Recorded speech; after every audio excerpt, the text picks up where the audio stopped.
Extra, extra, read all about it. The pinball wizard and the miracle cube. Extra, extra, read all about it. Extra. 1% de la population gouverne le monde, 99% s'y soumettent, 98% s'en foutent. Le contre-JT de Kamikaze a décidé de ne pas s'en foutre. Bonsoir. Bonsoir. Le titre de notre contre-JT, c'est « Pour une vraie démocratie ». Ce qui suppose que nous serions dans une fausse démocratie. Alors pourquoi on parle d'une vraie démocratie? Parce qu'il est temps, à un moment ou à un autre, que le peuple en général, le peuple de notre pays en particulier, s'approprie le droit de conduire son destin lui-même et ne pas laisser ça à une poignée de sachants qui aujourd'hui désespèrent, et on voit bien que la fin de ce régime est proche, quand le matraquage médiatique est remplacé par la matraque dans les rues, quand le seul argument de ce gouvernement est les pelotons de CRS, il y a quelque chose qui sent la fin de quelque chose. Donc on prédit, au contre-JT on s'avance, on prédit la fin de ce régime et son effondrement. Le roi est nu, comme disait Anderson, et les circonstances sont rares, quand il n'y a plus entre le président tout-puissant et le peuple entier un cordon de CRS, quand il n'y a plus que ça. Alors c'est une circonstance rare qu'on a connue dans d'autres, mais rarement dans l'histoire. Nous pensons au contre-JT que la monarchie élective se meurt. Alors d'autres pourraient appeler ça l'oligarchie, on appelle ça la monarchie élective parce qu'on élit son monarque et l'aristocratie qui l'entoure. Et donc on pense qu'elle se meurt parce que, comprenez-le bien, nous ne sommes pas en démocratie. Écoutons ce qu'en dit Monsieur Chouard. Qu'est-ce qu'on fait dans cette démocratie? Dans cette prétendue démocratie, qu'est-ce qu'on a comme droit? On a le droit de désigner des maîtres politiques qui vont tout décider à notre place pendant 5 ans. On les désigne parmi des gens qu'on n'a même pas choisis, en plus c'est les plus riches qui les choisissent. Et quand dans le cas éventuel où ils nous trahissent au dernier degré, on n'a pas le moindre moyen de résister. Alors c'est vrai qu'on a la liberté d'expression, mais absolument sans aucune force contraignante. C'est-à-dire qu'on a le droit de blablater, si ça n'a pas d'effet, on a le droit. Dès que ça change quelque chose, c'est un massacre. Et nous appelons ça démocratie. C'est notre faute. Nous devrions faire la grève de ces momentaires. Nous devrions refuser d'appeler démocratie ce qui est son strict contraire. Nous participons à notre impuissance politique en acceptant d'appeler démocratie ce qui est la négation même de nos droits. Alors pour s'approprier et pour instaurer une démocratie réelle, on vous propose un contre-JT en 3 temps de réflexion, ça fait 13 ateliers. Premier temps de réflexion, on va essayer déjà de se désintoxiquer. Et c'est Camille qui est à ma gauche qui va s'occuper de la désintoxication. Pourquoi nous sommes intoxiqués? Bien, par le vocabulaire que nous employons, puisque ce vocabulaire ne nous appartient pas en propre, nous ne l'avons pas élaboré nous-mêmes, il nous a été imposé par la propagande, donc le matraquage dont je parlais tout à l'heure. Deuxième temps, on va regarder quelles sont les pistes, alors on ne va pas être exhaustif, mais on va regarder quelles sont les pistes qui ont été ouvertes par d'autres, sur les différents modes de pratique de la démocratie et comment on pourrait les instaurer. Et puis dans un troisième temps, eh bien, nous nous effacerons. Pourquoi? Parce que ce temps-là sera le vôtre. Là où vous êtes, ce sera votre exercice, là où vous êtes, avec vos amis, dans les associations dans lesquelles vous militez peut-être, ou vous êtes bénévole peut-être, dans les structures professionnelles dans lesquelles vous êtes, eh bien, il conviendra maintenant d'ouvrir la réflexion sur la démocratie, là où vous serez finalement, et c'est peut-être ça qui fera que le jour qui est proche, où la monarchie élective s'effondrera, on aura de quoi faire, parce qu'on aura de la matière, on y aura déjà pensé, on ne sera pas pris de surprise. Je crois que c'est Camille Desmoulins qui en 1789, avant le 14 juillet, disait, il l'a dit après bien sûr, il disait au début de la Révolution française, nous n'étions pas 10 républicains. Donc les idées progressent au fur et à mesure des insurrections, des révolutions ou des prises de conscience citoyennes sans qu'on sache exactement ce qui progresse, mais elle progresse parce on a cultivé son esprit sur le sujet. Je crois que c'est un peu notre objectif aujourd'hui et il n'a pas d'autre ambition que celui-là. On va donc commencer par la désintoxication qui nous semble nécessaire pour reconstruire quelque chose, pour construire un système qui nous paraît plus proche de nos aspirations. Eh bien, il faut trouver le vocabulaire qui convienne et surtout abandonner celui qui nous a été imposé. Camille, tu en as la charge. Bon, donc on va faire c'est un exercice en fait. Non seulement le contre-JT se passe en 3 phases, mais l'exercice de désintoxication aussi. Donc c'est 3 dans le 3 dans 3. Dans le 1. 3 dans le 1, d'accord. Donc le principe général, tu l'as évoqué déjà, c'est que notre pensée a besoin de mots pour s'exprimer, et sans mots, eh bien, il n'est plus possible de s'exprimer. Et actuellement, on utilise plutôt les mots que nous a enseignés, si on peut dire, la propagande, avec des mots qui ont des connotations qu'elle a choisies pour qu'on exprime ses idées, en fait. Et pour décrire le réel. Oui, enfin, justement, ils ne décrivent pas le réel, ces mots-là. Ce serait trop facile. Bien sûr. Il n'y aurait pas de désintoxication à faire. T'as raison, t'as raison. Alors, écoutons Franck Lepage à ce sujet. On pense avec les mots. Hein, c'est pas le contraire. C'est pas je pense une réalité sociale et je fabrique des mots. Ça marche pas comme ça. C'est il y a des mots et avec ces mots, je peux penser une réalité sociale. Alors évidemment, quand on m'enlève des mots et qu'on m'en met d'autres à la place, on ne pense pas de la même manière la réalité sociale. La propagande a dicté notre vocabulaire, que ce soit le vocabulaire du capitalisme, le vocabulaire de l'oligarchie, mais aussi de la monarchie élective, dont tu parlais. On prend par exemple la démocratie, on nous dit qu'on est dans une démocratie puisqu'on a le droit de vote. Et le pire, c'est qu'on y croit. Enfin, bon, pas ceux qui ont écouté le contre-JT sur le vote, mais les autres. Ils y croient.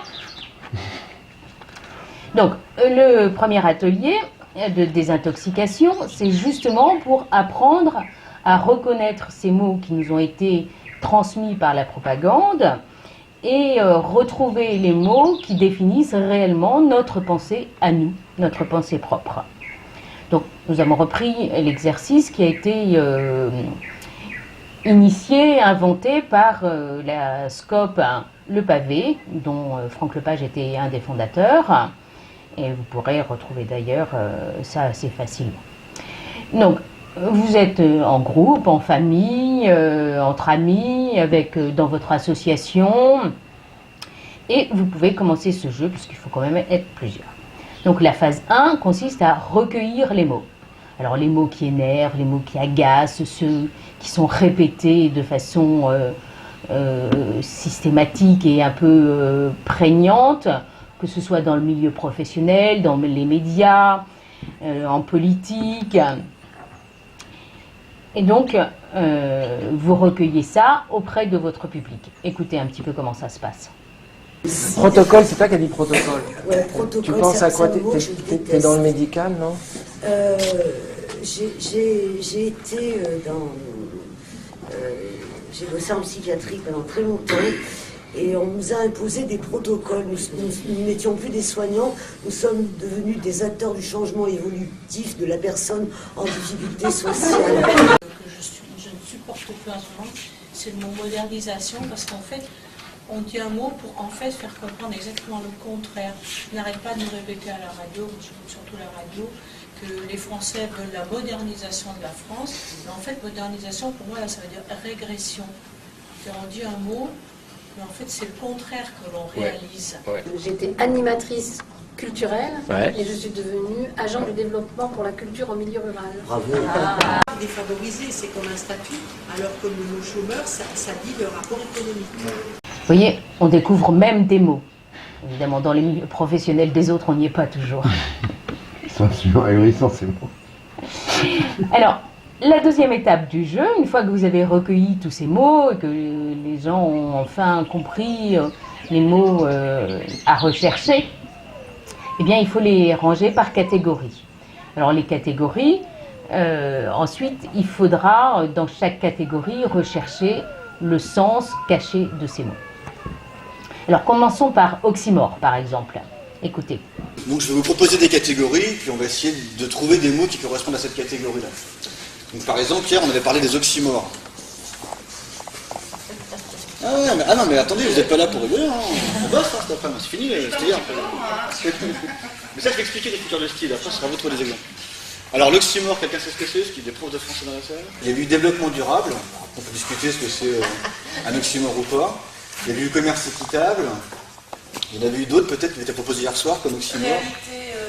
Réalité virtuelle. Voilà. Donc, un oxymore, c'est deux mots qui s'opposent. Alors c'est devenu aujourd'hui une des principales catégories du discours politique, l'oxymore. Et ça nous fait passer la pilule. Une entreprise citoyenne. Donc entreprise citoyenne, là nous on l'aime bien. Voilà, c'est plus une entreprise qui veut faire du profit, tout ça c'est dépassé, maintenant elle a le souci de, etc. Donc l'oxymore le plus à la mode actuellement, c'est la flexi-sécurité. C'est-à-dire, on va sécuriser votre emploi en le rendant flexible. Et, ouais, c'est ça. Ouais. Croissance raisonnée. Croissance raisonnée. Alors là, aujourd'hui, avec la crise, il nous parle de croissance négative. En fait, on n'est pas en récession, on est en croissance négative. Vous voyez, ça change tout. L'égalité des chances. L'égalité des chances. Ça, c'est un oxymore. Alors, c'est pas pour se moquer des gens qui utilisent ça. Hein. Je veux dire, on part toujours du principe que les gens utilisent ça avec une vraie générosité militante. On essaie de déconstruire le piège qu'il y a dans ces trucs-là. L'effet de l'oxymore, c'est de corriger la connotation négative du premier mot par un adjectif positif. La flexi-sécurité, par exemple. Ça, il est bien, vraiment bien celui-là. Comme si la flexibilité pour les entreprises pouvait assurer la sécurité des salariés. Alors, on a également pléonasme. Alors, dans pléonasme, on a le vote utile. Ah oui, il fallait vraiment rajouter que c'était utile. Le lien social, la démocratie participative. Ah oui, parce qu'on apprend là que la démocratie, eh ben, on ne participe pas. Et ils appellent ça une démocratie. Vous voyez? Donc, il fallait donc préciser le sens, parce qu'une démocratie, si elle n'est pas participative, c'est pas une démocratie en fait. C'est ça. C'est ça. Oui. En fait, on est dans un régime qui n'est pas du tout une démocratie. Donc, pour nous faire un petit peu à croire que c'est une démocratie, on la prétend participative. Quelque chose comme ça. Quoi. Ça serait le prochain projet. Okay. On a l'euphémisme également. Écoutez. Paysans, par exemple, il n'y a plus de paysans, il y a eu des agriculteurs, après des exploitants agricoles et maintenant des agri-managers. Donc là, il s'agit de changer la description du réel pour qu'il n'apparaisse plus tel qu'il est dans la réalité. Alors on a les demandeurs d'emploi, pour ne pas dire chômeurs. On les appelle maintenant des outsiders. Oui, on en a parlé dans les contre-JT. L'euphémisation dans la propagande, c'est vraiment important. On a parlé du troisième âge, maintenant du quatrième âge, pour parler des vieux. Comme si c'était péjoratif, les vieux. Ils sont vieux. Il y a les jeunes, les moins jeunes, les vieux. Le plan de sauvegarde de l'emploi. C'est pas mal ça aussi, à la place de licenciement. Les défavorisés, pour pas dire qu'on les exploite. Ensuite, il y a les anglicismes. C'est pas mal ça. Alors, il y a le nouvel anglicisme, c'est le team leader. Alors, en fait, là, ça cache le contremaître ou le manager. Et en fait, en disant team leader, on enlève la notion de chef. Il est toujours chef. Non, mais il est moins... Il est moins, parce qu'il s'appelle team leader. C'est vrai que c'est plus joli que contremaître, quand même. Contremaître, franchement. Ben oui, ça paraît complètement désuet maintenant. Non, mais c'est très intéressant parce que ça nous ramène à une autre époque alors que l'époque n'a pas changé. On change le mot, mais on ne change pas, change pas la relation. La relation est la même, exactement. Alors, on a aussi les hyperboles. Grévistes, preneurs d'otages. Ouais, c'est une sacrée hyperbole. C'est pas mal, ça. Charge sociale, à la place de cotisation. Elles sont passées à cotisation patronale, comme si c'était le patron qui payait de leur poche. Quand même avec les salaires qui payent. La technicisation également. Hôtesse de caisse, vous connaissez? Hôtesse d'accueil ou agent d'accueil. Ce ne sont jamais que des caissiers. J'ai une question, on n'en a pas parlé, mais hôtesse de caisse, et quand on est un mec qui est à la caisse, on appellerait ça comment? Un hôte de caisse? Hôte de caisse, mais c'est pour ça qu'on est obligé de dire agent d'accueil. Ah, agent d'accueil. C'est agent d'accueil maintenant? D'accord. Agent d'accueil, pas mal. Alors, la troisième étape, puisque je vous avais dit qu'il y avait 3 étapes, c'est la mise en pratique Donc c'est un petit peu à vous de jouer, former un groupe d'amis, de famille, tout ce qu'on a évoqué tout à l'heure, et puis faites le jeu. Vous pouvez vous entraîner en prenant un papier, un stylo, quand vous écoutez les médias, que ce soit la télévision, la radio, quand vous lisez le journal, cochez, entourez tous les mots qui sont des mots de propagande, essayez de retrouver le sens initial, catégorisez-les et puis essayez de vous faire votre idée à vous, votre vocabulaire à vous et nommer les choses telles qu'elles devraient l'être. Voilà pour l'exercice de désintoxication. Bon, maintenant qu'on est désintoxiqué, tu vas pouvoir... On dispose d'un vocabulaire, c'est ça voilà. On dispose d'un vocabulaire. C'est pour ça qu'on a commencé notre contre-JT en disant la démocratie n'en est pas une, donc on l'a appelée monarchie élective, ce qui nous a paru être le vocabulaire employé qui décrivait le mieux la situation dans laquelle nous nous trouvions. Donc voilà l'exercice, voilà comment il s'applique en fait. Bon. Et d'ailleurs, on a mis le titre démocratie vraie. C'est pas terrible. Non. Bah oui, parce qu'il y a une fausse démocratie, évidemment. Alors, il fallait bien trancher, mais tu as raison. Oui, avant qu'on soit désintoxiqué, il fallait bien préciser. Alors, maintenant, on a au temps 2 de notre contre-JT qui consiste à déflorer quelques idées qui sont élaborées aujourd'hui par les uns et les autres, qui pourraient améliorer, en tous les cas, qui pourraient nous faire accéder à la démocratie, sachant que je vous rappelle quand même qu'une démocratie, on en avait parlé dans un mot de la semaine, je crois. On avait fait un mot de la semaine. Reportez-vous à ce mot de la semaine, démocratie. Mais c'est le peuple qui décide de son destin, et donc c'est le peuple qui écrit la loi, qui fait la loi. N'est-ce pas ? On a connu ça dans la démocratie athénienne, par exemple. C'est pas les politiques qui font la loi, qui les arrangent ? Bah, bien sûr, quand on crée par exemple une constitution, on écrit une constitution, il y a deux façons de le faire. Soit on donne cette charge d'écriture à ceux qui assureront le pouvoir, donc ils vont évidemment se faire une constitution qui permettront d'asseoir leur pouvoir, soit ce sont des citoyens qui l'écrivent, et ces citoyens, le rôle de la constitution, et il n'y a pas que moi qui le dis, il n'y a pas que nous qui le disons, le rôle de la constitution c'est d'affaiblir le pouvoir. Oui, ça doit avoir un poids sur le pouvoir. Absolument. Ça l'empêche l'excès de pouvoir, puisque il y a pour le coup l'excès de pouvoir est un pléonasme, s'il n'est pas empêché. Donc le pouvoir ne devrait pas avoir la possibilité de changer la Constitution. Ni même de l'écrire, ni même encore moins de la changer, évidemment. Oui, j'entends bien à quoi tu faisais allusion. Donc il y a une première idée qui est déjà pratiquée, ce qu'on appelle la conférence des citoyens. Donc qu'est-ce que c'est que la conférence des citoyens ? Plutôt que d'essayer de l'expliquer en quelques mots, regardons cette animation, cette petite vidéo. Qu'est-ce qu'une conférence de citoyens ? L'objectif d'une conférence de citoyens est de faire participer directement les citoyens à une réflexion ou à une prise de décision politique. Les conférences de citoyens sont couramment utilisées dans des pays comme le Danemark ou le Canada, mais encore très peu en France. Pourtant, les conférences de citoyens ont de nombreuses vertus. Elles permettent de renouveler le débat démocratique en associant les citoyens à la réflexion sur les politiques publiques. Elles mesurent la nécessité d'une réforme auprès de la population et aident également à atténuer une certaine méfiance vis-à-vis des élites, que l'on soupçonne toujours d'être trop éloignées des préoccupations et des réalités quotidiennes. Comment ça marche concrètement ? Première étape, un panel de citoyens est recruté. 20 à 30 personnes représentant une diversité de profils, d'âge, de sexe ou de métier par exemple, sont tirés au sort. Deuxième étape, ils suivent une formation autour du thème qu'ils auront à traiter afin d'avoir suffisamment d'informations pour débattre. Cette formation est assurée par des experts qui reflètent la diversité des points de vue sur le sujet. Troisième étape, les citoyens sont invités à débattre du sujet entre eux et avec des décideurs politiques, des associations et des syndicats d'opinions différentes. Quatrième étape, les membres du groupe délibèrent afin d'arriver à un socle d'idées communes. Ils rédigent alors un avis argumenté dans lequel ils présentent leurs propositions.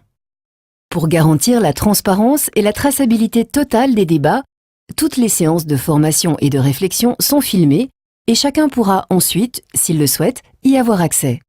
L'ensemble du dispositif est supervisé par un comité de pilotage indépendant et bénévole. 5e et dernière étape, quand l'avis est terminé, il est présenté aux autorités publiques qui décident de s'en inspirer ou non. Dans certains pays, les pouvoirs publics s'engagent à prendre l'avis en compte. Ainsi, en Islande, un document rédigé par des citoyens a été soumis au référendum et validé comme base de la nouvelle constitution. Donc on a toujours pensé que le citoyen à la main disait ça régulièrement et les affidés du système contemporain de la même façon.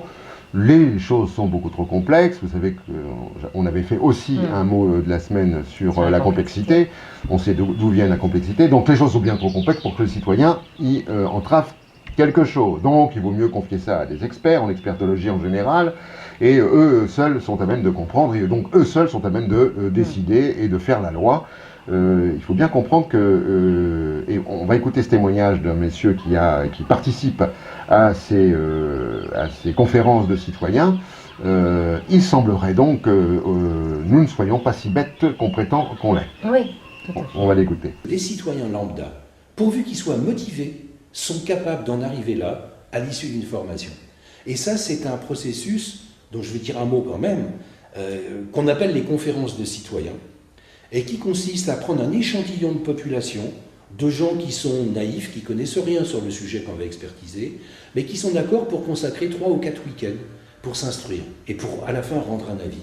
Alors on les forme de façon la plus objective possible, c'est-à-dire on fait intervenir comme formateurs des gens qui ont une opinion et des gens qui ont l'opinion contraire. Donc les citoyens écoutent tout ça, assument tout ça, les week-ends sont espacés pour qu'ils aient le temps de réfléchir un peu chez eux, et à la fin c'est eux qui convoquent la conférence de citoyens elle-même, c'est-à-dire cette réunion où c'est les citoyens qui dirigent. Donc cette quinzaine de personnes convoquent des individus qu'on ne leur avait pas proposés pour leur poser des questions. Alors ça peut être des politiques, des universitaires, des syndicalistes, des industriels, des banquiers, n'importe quoi. Ils les convoquent et ils leur posent des questions. Et à la fin de cette journée-là, de cette dernière journée, ils rédigent un avis après avoir discuté largement entre eux. Eh bien, ce qu'on observe dans ces situations, c'est que ces gens, qui ne sont pas n'importe lesquels, parce que quand on demande à des gens d'en faire partie, il y a 1 personne sur 3 à peu près qui accepte. Bon. Après, on fait un échantillonnage selon le sexe, la profession, les opinions politiques, toutes sortes de choses. On arrive à une quinzaine de personnes, et ces gens-là se comportent de façon qui stupéfait les experts, par exemple. Ils leur posent des questions tout à fait pertinentes qu'on ne leur avait jamais posées. Parce qu'ils ont étudié les dossiers, mais avec un certain recul. Parce ils apportent d'autres hypothèses. Ils apportent des projections sur l'avenir. Parce qu'ils sont mis en situation de responsabilité. Eux-mêmes l'ont revendiqué quand on leur a proposé d'être là. Et ils assument ça beaucoup plus sérieusement que n'importe qui, parce que ce n'est pas leur métier. Parce qu'ils sont encore un peu des amateurs. Donc ils sont capables d'être responsables à fond pendant un certain temps. Et donc ils acquièrent à la fois responsabilité, intelligence, une espèce aussi d'esprit fraternel qui fait qu'ils ne vont absolument pas défendre quelque chose qui sera utile pour eux, leur famille, leur région, leur sexe, non. Mais c'est l'espèce humaine. Ça, c'est assez extraordinaire. Dans toutes les conférences de citoyens, on constate que le citoyen d'ici se met vraiment, il est le porte-parole du citoyen du monde. Donc on en arrive à des propositions qui sont quelquefois utopiques, mais quelquefois tout à fait pertinentes et auxquelles personne n'avait encore pensé. Moi je suis pour des conférences de citoyens au niveau du monde. C'est-à-dire que l'ONU pourrait prendre en charge sur un sujet comme les OGM, qui ne concerne pas que la France ou les États-Unis, mais le monde entier, puisque tout ça se dissémine et bientôt il y aura ces gènes-là dans tous les végétaux. Ils vont aller partout. Donc c'est un sujet d'envergure, un sujet mondialisé. Et je serais assez pour que l'ONU prenne en charge le truc et fasse des conférences de citoyens sous son égide, en garantissant l'objectivité de ces procédures, dans 3, 4, 5 pays simultanément. Et mon opinion, ce que je crois, mon hypothèse, c'est qu'on obtiendrait la même réponse si on fait ça au fond de l'Afrique, si on fait ça en Suède, si on fait ça n'importe. On aura la même réponse, parce que les gens informés deviennent intelligents, je l'ai dit, et fraternels, et ils réagissent de la même façon. Et à ce moment-là, on verrait bien que c'est des lobbies qui nous manipulent. Alors, ce qui est intéressant avec ces conférences citoyennes, c'est que ça s'inscrit dans, finalement, les institutions telles qu'elles sont. Elles ne sont pas révolutionnaires, elles ne sont pas radicales, elles s'inscrivent là-dedans.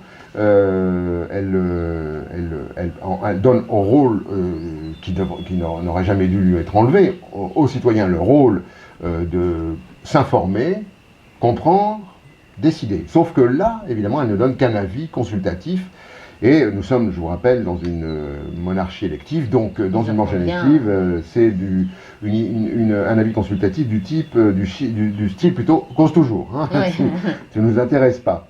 Ça c'est à mon avis la principale limite, donc il faudrait probablement renforcer le pouvoir de ces commissions. Oui, bien sûr. La deuxième idée, c'est sans changer beaucoup de constitutions d'ailleurs, c'est ce qu'on appelle le Sénat citoyen. Écoutez ça. Aujourd'hui, les élites sont dépassées et le peuple doit donc mieux les contrôler. C'est le jeu de la démocratie que de ramener les élites sur Terre. Généralement, ça se fait de manière assez radicale et cette fois-ci, ça va être à nous de jouer. L'éloignement des élites du peuple n'est absolument pas un phénomène nouveau. Marie-Antoinette en particulier symbolise la déconnexion tragique entre les élites et la réalité vécue par le peuple. Au moment où le peuple en colère s'avançait vers le château de Versailles, elle aurait dit « Ils n'ont plus de pain, et qu'ils mangent de la brioche ?» La révolution qui a suivi a conduit à des événements qui auraient paru impensables auparavant, comme la prise de la Bastille, l'abolition des privilèges, ou la déclaration des droits de l'homme et du citoyen, mais aussi à la décapitation du roi et de la reine Marie-Antoinette. De nos jours aussi, les élites sont en plein syndrome de Marie-Antoinette. Nous sommes dans une sorte de monarchie présidentielle où le président de la République, entouré de quelques conseillers et ministres, conduisent les affaires du pays. Certes, il faut la majorité à l'Assemblée nationale pour constituer le gouvernement. Mais une fois l'élection passée, c'est le président qui n'a de compte à rendre à personne, qui conduit les affaires du pays avec les quelques personnes qui l'entourent. Notons que le Sénat ne sert pas à grand chose. De plus, en cas de conflit entre l'Assemblée nationale et le Sénat sur le vote des lois qui fait la navette entre les deux, c'est l'Assemblée nationale qui a le dernier mot. Et bien justement, la révolution que nous proposons, c'est de transformer ce Sénat en un Sénat citoyen tiré au sort et de lui donner un rôle central dans les institutions politiques. Le rôle du Sénat citoyen est de questionner l'action du gouvernement et de questionner les propositions de loi faites par l'Assemblée nationale. Mais attention, ce n'est pas uniquement un organe consultatif. Le Sénat citoyen peut destituer le gouvernement et dissoudre l'Assemblée nationale. C'est donc une vraie révolution. Mais comment vont donc être choisis les 348 sénateurs citoyens, c'est-à-dire autant qu'il y a de sénateurs aujourd'hui? Eh bien au départ, 1000 personnes vont être tirées au sort sur les listes électorales.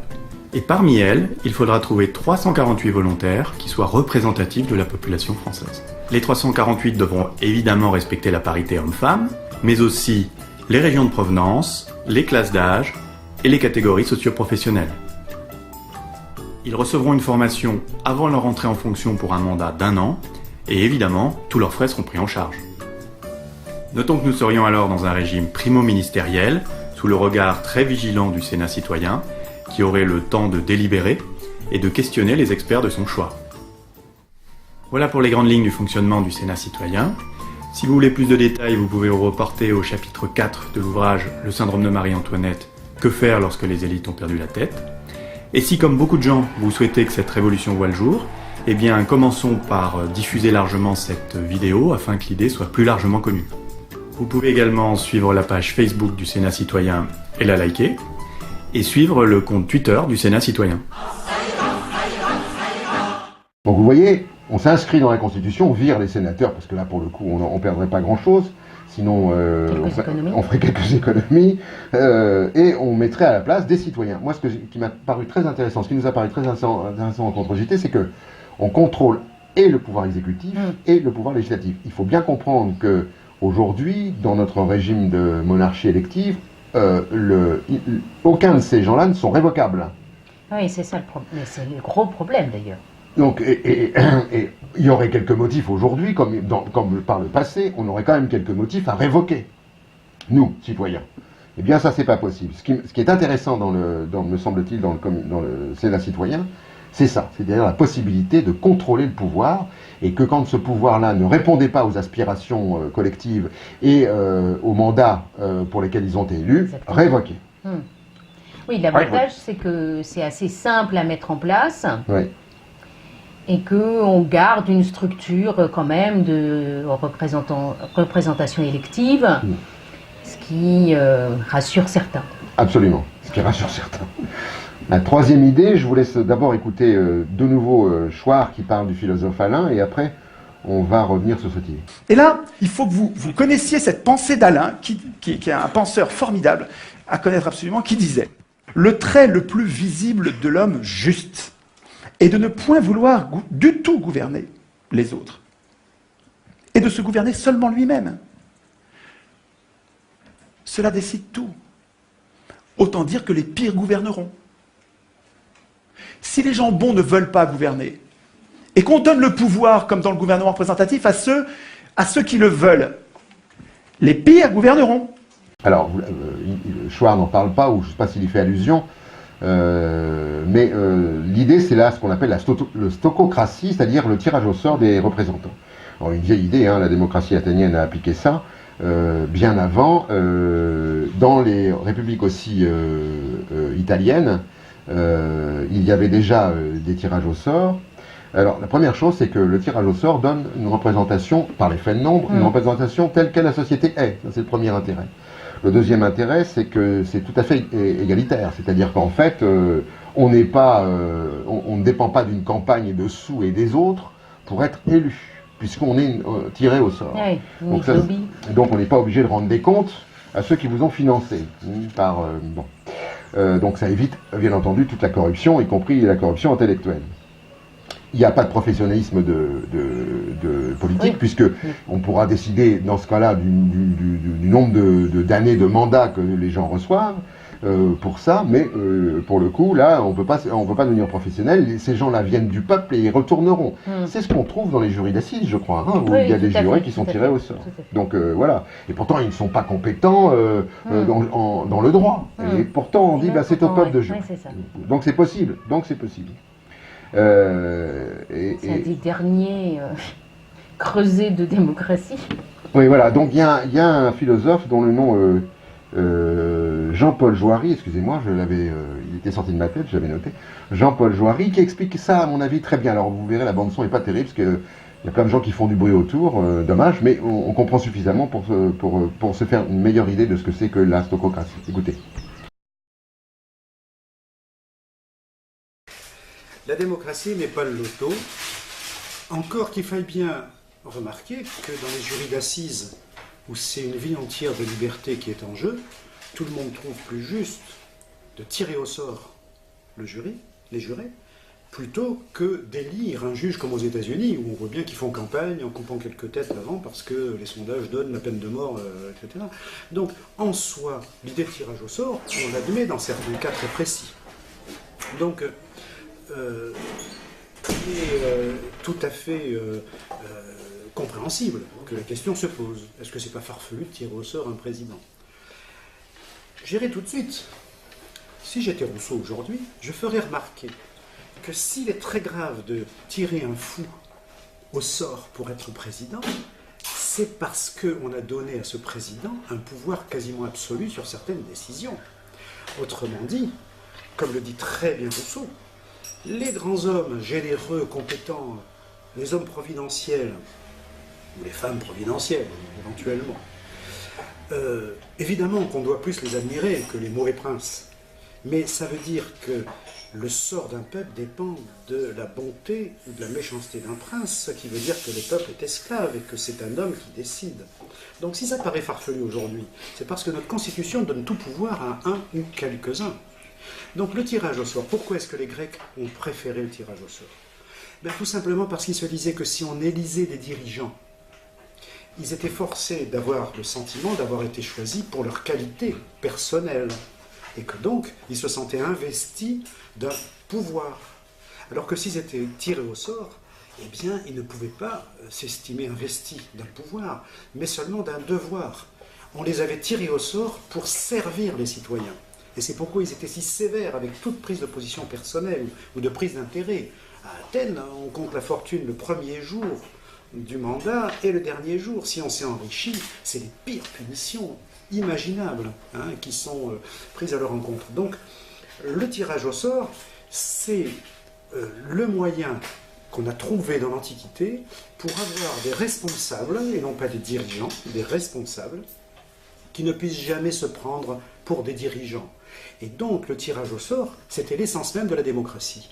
Dans les cités italiennes de la Renaissance, lorsqu'on établit le suffrage universel dans certaines communes et pendant de longues périodes, la question se pose. Comme à Athènes, les aristocrates sont pour l'élection de représentants au suffrage universel, les démocrates sont pour le tirage au sort. Lisons Montesquieu, Montesquieu qui n'est pas un démocrate, enfin lui il est pour une monarchie éclairée pour l'essentiel. Eh bien il dit, le tirage au sort est le propre de la démocratie, le suffrage universel des dirigeants est le propre de l'aristocratie. Rousseau se réfère à Montesquieu. Il faudra attendre l'abbé Sieyès à la fin de la Révolution française pour dire non. Gouverner suppose une profession, et donc ça suppose qu'on ne puisse pas tirer au sort les dirigeants. Autrement dit, si on trouve aujourd'hui farfelu le tirage au sort par rapport au suffrage universel, ça n'est pas parce que c'est farfelu, c'est pas du tout pour une raison de compétence, c'est parce qu'on a pris l'habitude de confier le sort des peuples à quelques-uns. Et non, c'est là que se pose la question de la démocratie. Et c'est ça qui peut être farfelu, de confier le sort d'un peuple à quelques-uns. L'histoire humaine a montré ce que les peuples ont payé à cause de ça. Donc, le suffrage universel par lui-même n'est pas porteur de démocratie. Il peut être aussi facteur de dépossession du pouvoir populaire.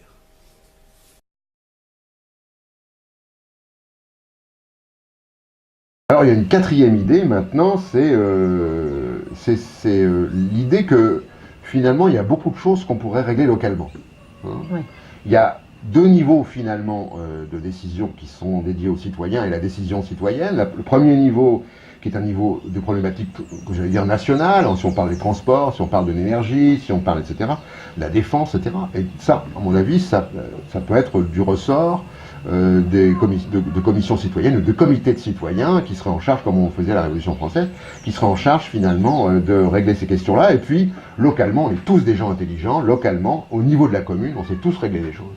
Au niveau du quartier, dans les grandes agglomérations, on sait tous régler les choses. Donc, c'est ces deux niveaux-là dont nous parle Éric Hazan.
Alors, vous l'avez compris, on aurait pu aussi parler de démocratie directe et de regarder ce qui s'était fait par exemple pendant la Révolution espagnole en 1936, etc., etc. Je crois que c'est pas à nous, on ne s'est pas affecté ce rôle de donner toutes les possibilités. D'abord, elles sont innombrables, c'est ce qui en fait la richesse.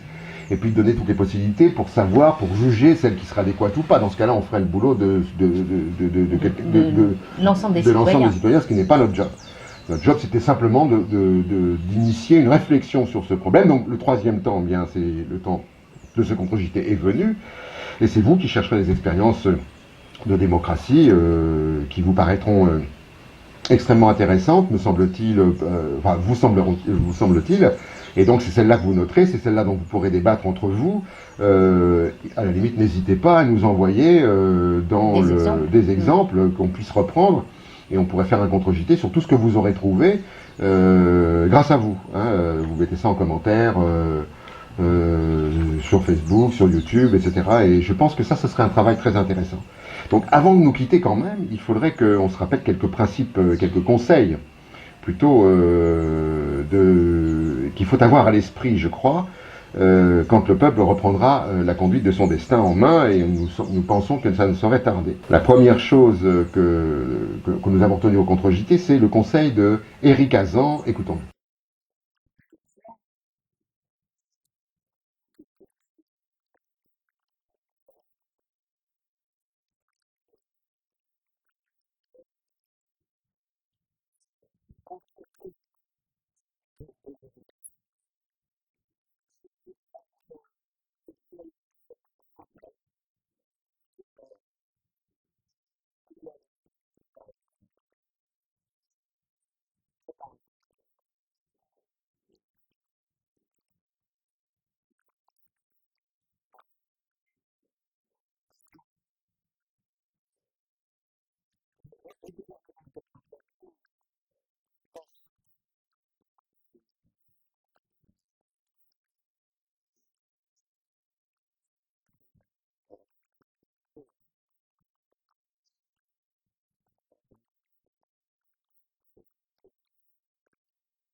Voilà, l'idée, c'est de construire de l'irréversible, c'est-à-dire de choses définitives. Il faut savoir que ça a été très vite pendant la Révolution française, le 4 août 1789, soit même pas 3 semaines après la prise de la Bastille, abandon du droit féodal, ce qu'on appelle abandon des privilèges, mais abandon du droit féodal. En 3 semaines, irréversible. Donc c'est ça, alors bien sûr, certains ont tenté que ça le soit, mais non, c'était devenu irréversible. C'est un peu ça, en fait, que Éric Hazan nous dit. Donc quand on sera là, à ce stade-là, on pourra décider de notre destin, la première chose, me semble-t-il, et Éric Hazan a raison, c'est de construire de l'irréversible. Et puis la deuxième chose... Et donc il faut être prêt. Donc il faut être prêt. Et la deuxième chose, nous semble-t-il, c'est de retrouver sa souveraineté. Écoutons Frédéric Lordon à cet égard. La souveraineté est une idée qui a exclusivement à voir avec le fait de délibérer et de décider. La souveraineté, c'est que nous décidons. Ce ne sont plus les puissances divines qui nous dictent ce que nous devons faire, ce ne sont plus leurs envoyés spéciaux, c'est nous qui décidons. La souveraineté, c'est cela et cela seulement. Ainsi rigoureusement conçue, la souveraineté s'assimile en totalité à la démocratie. Le principe de la souveraineté, ça n'est pas autre chose que le principe démocratique lui-même, c'est-à-dire le droit de délibérer et de décider de toutes les matières qui intéressent les politiques publiques, tout le temps. Or, ce droit de discuter et de rediscuter de tout le temps, qui est le cœur même de la démocratie, ce droit-là est annulé par la construction européenne, puisqu'il existe un très grand nombre de politiques publiques qui ont été soustraites au périmètre de la délibération démocratique ordinaire pour être sanctuarisées dans des traités qui sont comme de juste inaccessibles. De telle sorte que, de toutes ces questions absolument fondamentales, elles semblent lointaines, elles semblent abstraites, mais elles sont déterminantes pour les conditions matérielles d'existence des populations, de toutes ces questions, nous ne pouvons plus discuter. Vous l'avez compris, la souveraineté nous échappe parce qu'elle est maintenant, qu'on fait partie du consortium européen, j'allais dire de l'Empire européen, eh bien, notre souveraineté nous échappe, notamment par tous les traités qui ont été signés, sans nous en démentir, sans que ce soit soumis à une fonction fondamentale de la démocratie qui est la fonction délibérative. Donc il va falloir retrouver ça, resoumettre l'ensemble des traités qui font la loi aujourd'hui, la resoumettre au débat démocratique. Donc c'est à nous de faire maintenant. Et pourquoi? Eh bien parce que nous pensons, on vous le dit depuis le début du contre-journal, nous pensons que l'instant est proche et je voudrais qu'on écoute Dominique Rousseau qui a écrit un livre qui s'appelle Radicalité de la démocratie ou quelque chose comme ça. Le titre m'échappe à l'instant, retrouvez-le. Et écoutez ce qu'il dit qui me paraît fondamentalement important. Vous citez Tocqueville, c'est en 1848 devant la Chambre des députés, et il dit « On dit qu'il n'y a point de péril parce qu'il n'y a pas d'émeute. Permettez-moi, messieurs, de vous dire que vous vous trompez. » Effectivement, ce sont des paroles prononcées quelques mois seulement, quelques jours seulement, oui, pardon, avant la Révolution de 1848. Ça veut dire que vous identifiez, en citant cet exemple, la situation actuelle à une situation pré-révolutionnaire? Oui. Oui, je pense que la situation actuelle est une situation que j'ai qualifiée d'autisme politique, d'autisme constitutionnel, c'est-à-dire on a des institutions qui fonctionnent sur elles-mêmes, qui sont contentes d'elles-mêmes, regardez-les, toute la classe politique, les ministres, les députés, bon, ils sont contents d'eux-mêmes. Et puis vous avez une société qui fonctionne de son côté, qui commence à inventer ses propres règles, ses propres relations, et qui ne s'occupe plus des indications, des ordres, des lois, des conseils que les institutions leur donnent. On est donc dans une situation où les institutions vivent leur vie, la société vit sa vie, et dans un silence dangereux, parce que, comme le disait Tocqueville, à tout moment, cette société qui est aujourd'hui silencieuse peut éclater. Alors il faudra se rappeler dans nos réflexions, et il faudra se rappeler dans nos actions, que toutes les injustices viennent d'une seule injustice, qu'il y a une cause aux causes, la cause des causes, et que la cause des causes, c'est l'injustice politique, c'est-à-dire l'impuissance qui est faite au peuple de pouvoir s'immiscer dans ses propres affaires. Et je crois que c'est celle-là dont il faudra toujours se rappeler comme la cause des injustices. Voilà. Eh bien, c'est fini pour nous, hein? Oui. Maintenant, c'est à vous de travailler. C'est à vous de bosser, puis envoyez-nous des choses quand même. Vraiment, ça nous intéresse d'avoir la totalité des possibilités qu'on est loin d'avoir fait, dont on a fait le tour aujourd'hui. Donc ça nous intéresse bigrement. Et ça intéressera tout le monde puisqu'on les publiera. À bientôt. À bientôt. Au revoir. Au revoir.